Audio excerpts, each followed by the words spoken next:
کہتے ہیں دیار مصر میں کوئی علاقہ تھا اور جہاں کا سیاسی نظم یہ تھا کہ وہ سال کی آخری تاریخ کو اپنے بادشاہ کو کسی جنگل میں پھینک دیتے اور پہلی تاریخ کو ساحل پہ آ جاتے.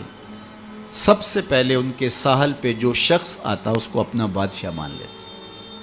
کہیں جمہوری طریقہ ہوتا ہے, کہیں صدارتی نظم ہوتا ہے, ان کا نظام یہ تھا رکھا تھا. اور جو بھی تخت نشین ہوتا وہ بھول جاتا کہ میرے ساتھ کیا ہونے والا ہے. اس کو پہلے دن بتا دیتے کہ 1 سال کے لیے تو تخت نشین رہے گا اور اس کے بعد تجھے اس جنگل میں پھینک آئیں گے جو جزیرے کے دوسری سمت ہے, اور اس میں موذی جانوروں کا رین بسیرا ہے اور تھوہر اور کانٹے دار درخت ہیں. لیکن وہ بھول جاتا وہ تخت کی لذتیں اور اس کا سرور اور اس کا نشہ ہی ایسا ہوتا, اسے یاد ہی نہ رہتا کہ سال کے بعد میرے ساتھ کیا ہونے والا ہے. اور جو ہی سال کی آخری تاریخ ہوتی زنجیروں میں جکڑ کے ادھر پھینکتے پھر روتا ہے مجھے تم کہاں لے جا رہے ہو. ایک مرتبہ وہ اپنا پرانا بادشاہ پھینک کر کے نیا بادشاہ لینے ساحل پہ آئے تو جو شخص سب سے پہلے ساحل پہ اترا وہ تاجر شخص تھا.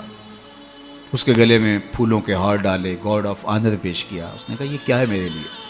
کہا کہ یہ ہمارا دستور ہے, ہم سال کی پہلی تاریخ کو یہاں سے حکمران لیتے ہیں اور آخری تاریخ کو دوسری جانب پھینک آتے. اس نے کہا اتنا بھیانک انجام ہے تو میں تمہارا بادشاہ بننے کے لیے تیار نہیں.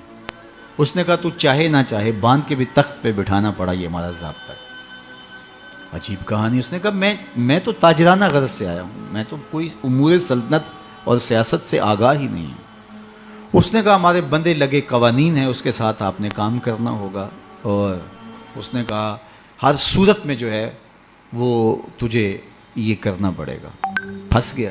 اس نے کہا اچھا مجھے یہ بتاؤ کہ سال بھر میری بات تو مانو گے؟ انہوں نے کہا ہاں آپ حکمران ہیں لیکن آپ قوانین میں تحریف نہیں کر سکتے, ترمیم نہیں کر سکتے, تبدیلی نہیں کر سکتے.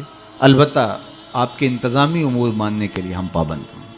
اس نے کہا ٹھیک ہے کوئی بات نہیں. تخت پہ بیٹھ گیا. رومی لکھتے ہیں کہ جو بھی تخت پہ بیٹھتا اور بغیر کسی محنت کے, بغیر کمپین چلائے, بغیر الیکشن لڑے تو وہ تو پھر بھول جاتا خوشی سے اور عیش و عشرت کرتا.